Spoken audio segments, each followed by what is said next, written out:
Hello everyone, नमस्ते। स्वागत छ हजुरहरूलाई मेरो युट्युब च्यानलमा। आज चाहिँ म हजुरहरूलाई घरमा नै सजिलैसँग घरमा भएको सामग्रीहरूबाट चिल्ली ओइल कसरी बनाउने भनेर देखाउन जाँदैछु।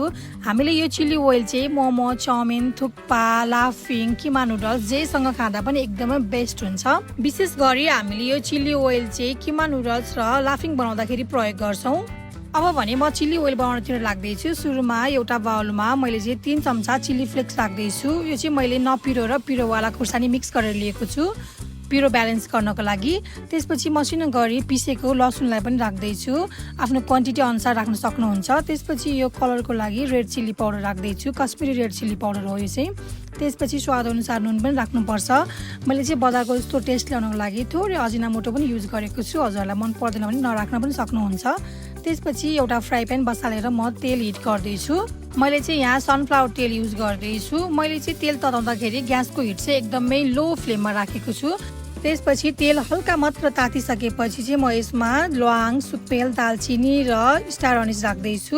त्यसपछि टिमुरलाई पनि राख्दैछु। क्वान्टिटी हजुरले भिडियोमा देख्न सक्नुहुन्छ। त्यसै गरी मसिनो गरी स्लाइस गरेको 5-6 पिस जति अदुवालाई पनि राख्दैछु। अब यसलाई 1 मिनट जति सानो ग्यासमा एकैछिन फ्राई गर्ने।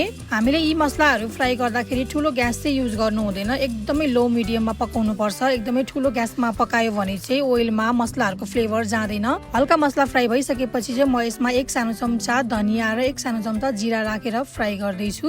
यसले पनि चिल्ली ओइलमा एकदमै मिठो फ्लेभर ल्याउन हेल्प गर्छ। हजुरहरूले यसमा मसिनो गरी स्लाइस गरेको ओनियन र धनियालाई पनि राख्न सक्नुहुन्छ। यसले पनि एकदमै मिठो फ्लेभर ल्याउँछ। अब सबै राम्रोसँग फ्राई भइसकेपछि अन्तिममा म एउटा तेजपत्ता राख्दैछु। तेजपत्तालाई चाहिँ हामीले अन्तिममा नै राख्नुपर्छ। तेजपत्ता राखिसकेपछि 30 सेकेन्ड जति मात्र फ्राई गरेपछि चाहिँ मैले ग्यासको हिट अफ गर्दैछु। त्यसपछि यसलाई एकैछिन सेलाउन दिएर चिया छान्ने जालीले चाहिँ म यो खुर्सानीको मिक्सरमा राखेर छान्दैछु। ओइललाई चाहिँ हामीले आवश्यकता अनुसार राख्न सक्छौँ।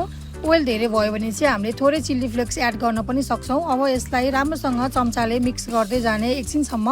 केही बेर मिक्स गरिसकेपछि चाहिँ हाम्रो चिल्ली ओइलको टेक्सचर चाहिँ हल्का चेन्ज हुन्छ। यो चाहिँ हल्का बाक्लो बन्छ। भिडियोमा देख्न सक्नुहुन्छ यो अघि भन्दा अहिले अलि बाक्लो भएको छ। अब भने म यसमा 1 चम्चा सोया सस राख्न जाँदैछु। धेरै सोया सस राख्नु चाहिँ हुँदैन, फेरि स्वाद नमिठो आउँछ।